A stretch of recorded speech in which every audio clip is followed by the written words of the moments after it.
Switching gears, let's look at the 2024 race. Gianno Caldwell, Fox News political analyst, Doug Collins, former Georgia congressman. Gentlemen, thank you very, very much. Gianno, I don't know if you had the pleasure of seeing Nikki Haley today. Let's see, she refuses to drop out. We got some sound from Nikki Haley. Let me play it to you. Listen to it and weep. Hold on a second. Here it comes. I refuse to quit. South Carolina will vote on Saturday. But on Sunday, I'll still be running for president. I'm not going anywhere.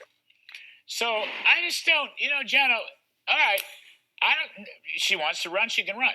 But if you lose by 30 points in your home state, what's the mandate, or what's the reason, or what's the rationale behind your campaigns? At some point, you got to come to grips with that, don't you? Well, recent polling out today, recently, Fox News reported the support of likely voters in South Carolina is going to be over 60+% of likely voters. Now, mind you, Nikki Haley has been looking to recruit Democrats into the primary process to vote for her, and she had a little bit of success with that in New Hampshire. I don't imagine she'll have much success with that in South Carolina, and certainly after South Carolina and she loses there, we got Donald Trump at over 60% in Michigan, 52% in California, and we're talking Super Tuesday numbers here. There is nowhere to go. Yeah. Unfortunately, there are some who are willing to support her still. Her donors, Democrats, are putting money in, etc., but there's no way to go. At this point, she's attempting to be a spoiler. She cannot spoil it. Donald Trump is the nominee in my eyes. The polling says it. We've had multiple elections to confirm it. She needs to move aside. It's been nice. Participation trophy she gets, but she needs to move aside. Doug Collins, by the way, good to see you. At some point, you run these races. Look, she's running, it's a free country. God bless her. She's running. But I never understood particularly what her rationale was for running. That's all. I mean, she makes a lot of charges against Donald Trump. Most of them are not true. Nearly all of them are not true. But in other words, if you want to vote for Nikki Haley, why vote for Nikki Haley? What's the point of it, Doug Collins? Well, Larry, it's good to see you as well, but I'm going to be a lot more blunt than Gina was. I'm going to say, here's the problem. She's not a spoiler anymore.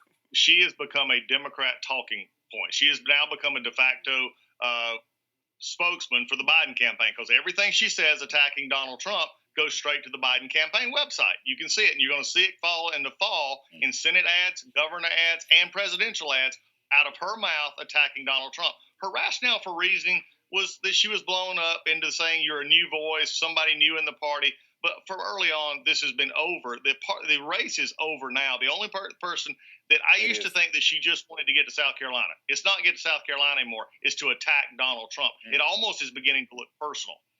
Yeah, I want to say, I think she made a big mistake breaking down and crying today, going into tears. I think that's not what you want foreign governments to see, not what you want foreign dictators to see.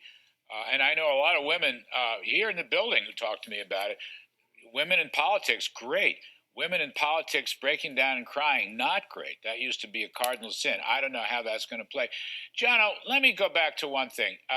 Laura Ingraham is going to do a town hall with Trump tonight. Laura Ingraham is about as smart as you can get.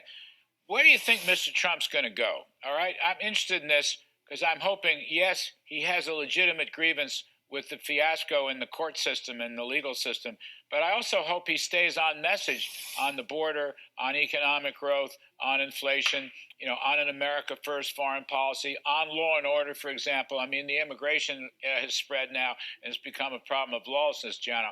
I'm just hoping he stays on message. What do you think? I think, and I agree with your assessment on Laura, by the way, our colleague. I'll tell you, I think for him, the border is going to be one of the biggest issues to talk about. Why? Because we've seen after poll, immigration is what people are talking about.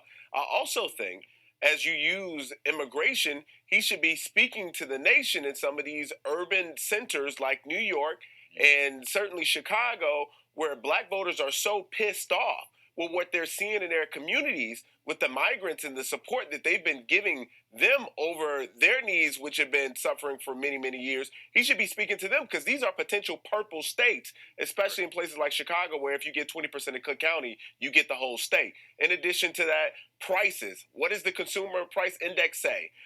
Fact of the matter is, many folks can't afford groceries like they used to. You got grandmothers who have to really choose between medicine and getting chicken. This is a serious set of circumstances, and I think Donald Trump is going to speak to those kitchen table issues that many Americans are dealing with right now.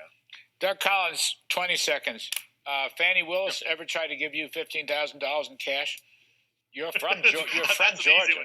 Huh? I don't need 20 seconds on that one. No, that'd be a no for me. It's a cash economy, Doug. I thought you knew that. All right, it's a cash economy. We just missed it. No debit cards like in New York. Anyway, I'm sorry we always run out of time. You guys are great. You got to come back as soon as you can. Thank Jano you. Caldwell and Doug Collins.